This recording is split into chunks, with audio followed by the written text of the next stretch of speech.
Hey, salut les crypto lovers, c'est Weltemer et bienvenue pour une émission un petit peu spéciale. Aujourd'hui, je vais te dire pourquoi je suis pas rentré dans SpaceX. Vous avez bien vu le titre de la vignette et vous dites, ben voilà, Will il a raté le coup du siècle. SpaceX prend 55% en 4 jours. Conclusion, ben, j'ai perdu 55% parce que je suis pas rentré dedans. Pourtant, SpaceX, ben, ça fait mieux qu'Aramco en 2019. Et je vais vous expliquer pourquoi ne pas avoir mis un seul euro dans cet IPO. Et c'est pas une erreur pour moi, c'est une décision. Et pourquoi, si vous regardez les précédents historiques, eh bien, foncer tête baissée sur ce genre d'opération a souvent été un bain de sang. Du coup, j'avais envie de faire cette vidéo parce que, ben, bien évidemment, tout le monde en parle de SpaceX. Et comme je suis dans l'investissement, je me suis dit, ben, je vais expliquer pourquoi je ne suis pas rentré dedans. Alors, on va commencer par le fait, hein, parce que rien à dire, c'est impressionnant ce qui s'est passé. SpaceX, il a commencé à son ouverture, enfin, ça a été vendu à son prix d'introduction à 135 $ le 11 juin. Ils ont levé 75 milliards de dollars. C'est 2 fois plus qu'Aramco. 2 fois plus. C'est un truc de fou. Et c'est valorisé à 1770 milliards de dollars. Et ça, franchement, je vous avoue que je trouve ça quand même assez dingue, hein. Donc, premier jour de cotation, 12 juin, ouverture 150 $, clôture 160. Tu te fais 19%. Tu te fais, c'est pas mal. C'est plus ou moins dans la moyenne des IPO qu'il y a eu ces dernières années. On va dire que c'était plus entre 10 et 15%. OK. Et 4 jours plus tard, on a un titre qui est à 209 $ au moment où je vous parle. Alors là, je t'avoue que 55% en 4 séances, je m'y attendais pas. Ça, c'est sûr et certain, je m'y attendais pas. Et le 16 juin, SpaceX, donc aujourd'hui, SpaceX a annoncé le rachat de Cursor. C'est un outil de codage IA pour 60 milliards de dollars en échange d'actions. Et ça, franchement, c'est déjà une grosse nouvelle. Ça confirme ce que beaucoup présentent, comment dire, que ce n'est pas qu'une boîte de fusées, hein. C'est pas que des fusées. C'est un gros truc. C'est un gros truc SpaceX. Faut pas oublier que SpaceX, dedans, il y a Starlink. Dedans, il y a AI. Et dedans, il y a SpaceX. Donc, il y a les fusées, il y a Internet, l'intelligence artificielle. Il y a les data centers. Et surtout, c'est Elon Musk. Et ça, les gars, j'aurais peut-être dû me dire, voilà, c'est Elon Musk, donc ça va pumper. Maintenant, pourquoi est-ce que c'était risqué? Pourquoi moi, quand j'ai eu l'occasion d'en acheter, je me suis dit, donc comme tout le monde, hein, à la bourse, hein, parce qu'on n'était pas des insiders, on ne pouvait pas acheter à 135 $, on ne fait pas partie des mondes d'investissement. Eh bien, pourquoi est-ce que pour moi, c'était risqué? Parce que les précédents, eh ben, ils font mal. Il y a beaucoup d'IPO dans l'histoire, hein, qui, lorsque elles ont été introduites, ça a monté 10-15%. Et après, on a vu petit à petit le cours chuter. Et aussi, je lis beaucoup, hein, parce que là, on parle pas de crypto-monnaie, hein, les gars.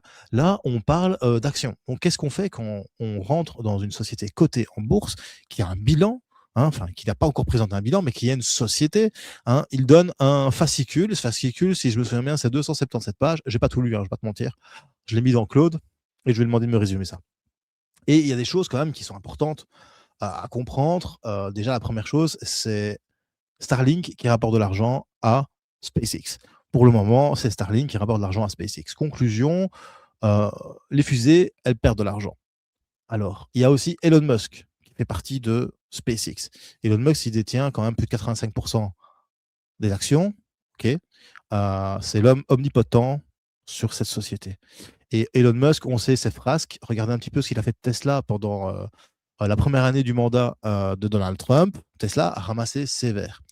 Donc, SpaceX, il dépend quand même pas que de son innovation, il dépend aussi de une personne. Et c'est Elon Musk. Alors, pour moi, Elon Musk, c'est un des plus grands visionnaires. Je ne sais pas ce que vous en pensez, mais c'est un des plus grands visionnaires qu'on a jamais eu. Peu importe si tu l'aimes, si tu l'aimes pas, le mec, il t'a prouvé que la voiture électrique pouvait être créée à un niveau industriel. Il t'a fait atterrir des fusées sur des barges en plein océan.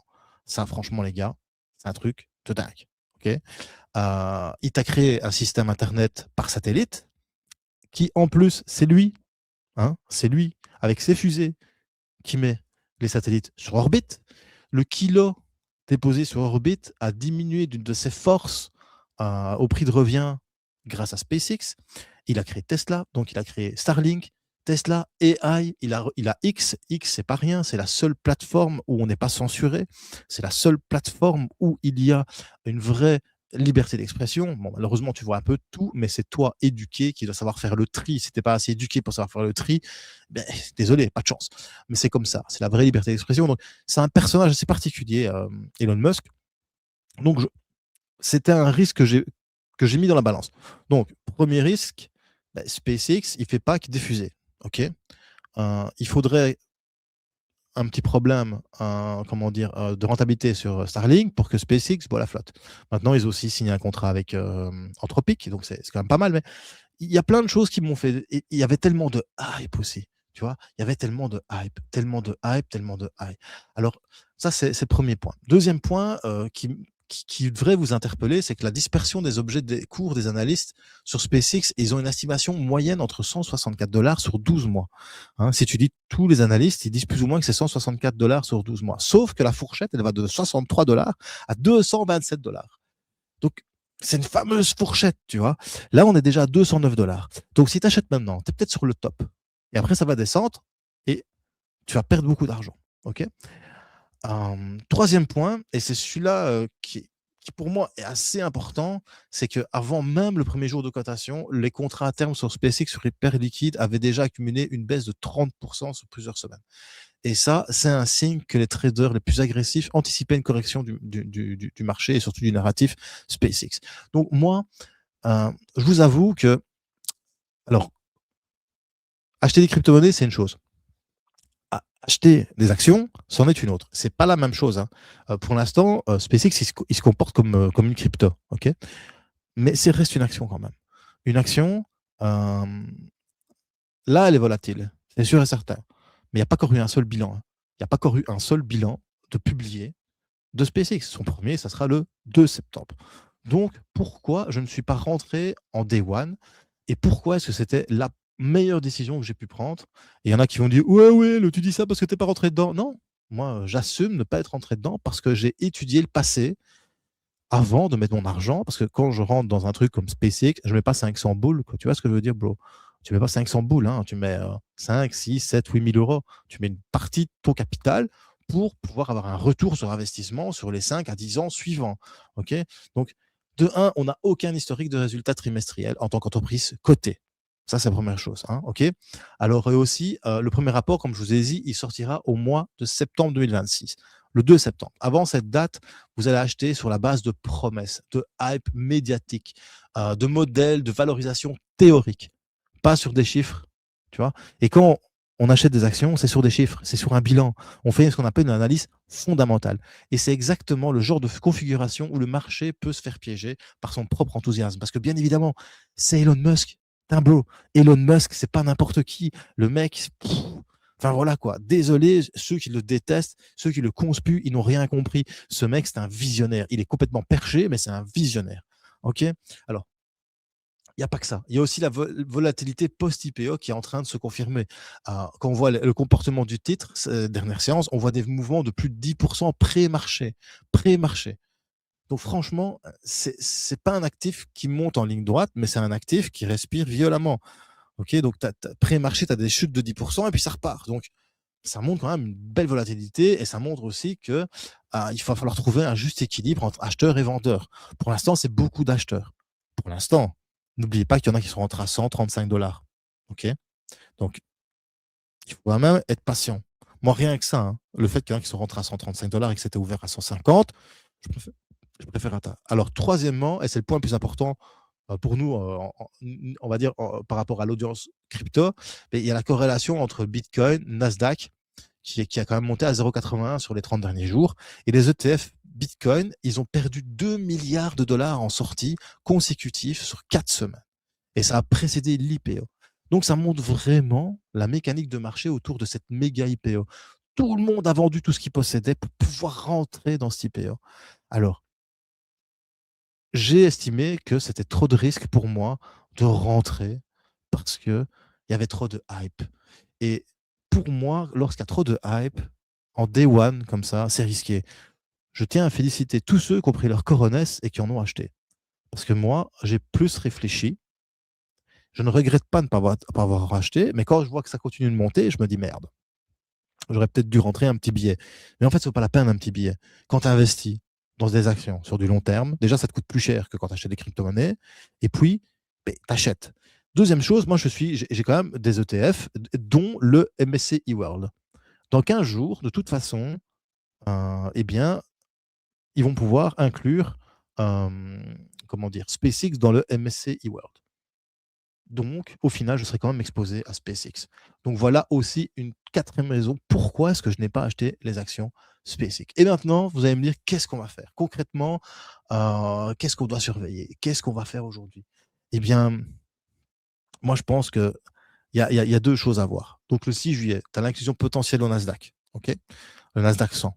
Donc, si ça rentre dans le Nasdaq 100, c'est un prochain catalyseur mécanisme de flux d'acheteurs. Donc, là, peut-être, tu vois, que si j'entends que les oreilles sifflent et que je sens que ça va rentrer dedans, important. Deuxièmement, tu as le 2 septembre, premier résultat trimestriel publié en tant qu'entreprise cotée. Cotée. Ce n'est pas la même chose qu'une entreprise. Hein. C'est une entreprise cotée. Il y a des investisseurs, ils veulent voir un retour sur investissement. C'est important. C'est important. Et troisièmement, il y a la consolidation du prix. Parce que pour l'instant, c'est volatile. Pardon. Moi, je vais attendre le moment où ça va se consolider. Je vais attendre le moment où et la hype va tomber. Je vais attendre le moment où ça va être intéressant de rentrer. Peut-être ce sera 150 $, peut-être ce sera 200 $, peut-être ce sera 300 $, peut-être ce sera 500 $, où ça va stabiliser. Mais je préfère attendre le moment où il y a moins de volatilité. Et peut-être je me dirais, merde, j'ai raté l'IPO du siècle, j'aurais dû l'acheter à 200 $ parce qu'aujourd'hui il est à 5000 $. Je ne sais pas, hein, je dis ça comme ça. OK. Mais ce qui est important, les gars, ce qui est important, c'est que non, je n'ai pas raté l'IPO du siècle. J'ai raté l'allocation à 135 $ réservée aux institutionnels, ça c'est vrai. J'ai raté aussi l'introduction à 150 $. Ça c'est vrai. Mais par contre, quelque chose qui est certain, c'est que SpaceX, c'est que le début, les gars.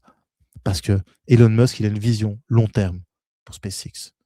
Donc, certes, je n'ai pas acheté d'action SpaceX à 150 $, mais ça ne veut pas dire que j'ai raté l'IPO du siècle. Et toi non plus, si tu as fait ce choix, tu ne dois pas te dire j'ai raté l'IPO du siècle. Tu dois te dire j'ai été prudent, j'ai été malin, j'ai regardé les IPO passés. Et en fait, quand tu analyses, tu te dis que en fait, la bourse, c'est pas le casino. La bourse, c'est pas prendre une roulette russe et faire la roulette russe. Par contre, la roulette au casino, et faire je mise tout sur le noir ou je mise tout sur le rouge. Tu vois, la bourse, on analyse. C'est comme ça qu'on investit. On analyse et on réfléchit si le risque en vaut la chandelle pour soi. Personnellement, ça n'en valait pas la peine pour moi. Je vais te mentir si je te dis que je rage pas un peu, parce que je rage un peu quand même, bien évidemment, mais c'est bien quelque chose que je vous dis souvent sur ma chaîne, c'est qu'il faut suivre son plan. Il faut suivre sa manière d'être. Il ne faut pas suivre la hype. Parce que si tu suis la hype, tu peux te ramasser. Regarde, j'en connais qui ont vendu à 190 $. Maintenant que c'est à 210, tu crois quoi? Ils doivent se dire quoi? Oh, je rage. Mais non. Tu as vendu à 190, tu l'as acheté à 150. Sois content. Tu vois? Tu as suivi ton plan. Tant que tu suis ton plan, tu ne seras jamais dessus. Parce que tu rentres aujourd'hui sur SpaceX ou dans 2 ans sur SpaceX, personnellement, sur le long terme, je pense que tu seras certainement gagnant. C'était Will Temer pour une émission spéciale sur l'IPO de SpaceX. J'espère que ça vous a plu. Si tu es nouveau sur la chaîne, bienvenue. N'hésite pas à t'abonner sur Twitter, enfin sur X. Je suis un vieux, je dis toujours Twitter, qu'est-ce que tu veux que je te dise. Je vous donne rendez-vous lundi prochain pour une analyse hebdomadaire, de clôture hebdomadaire du Bitcoin. Et surtout, bro, n'oublie pas, choose life, choose freedom et choose Bitcoin. Peace les bros. Et ne ragez pas si vous n'êtes pas rentré sur SpaceX, car il n'est jamais trop tard. Peace.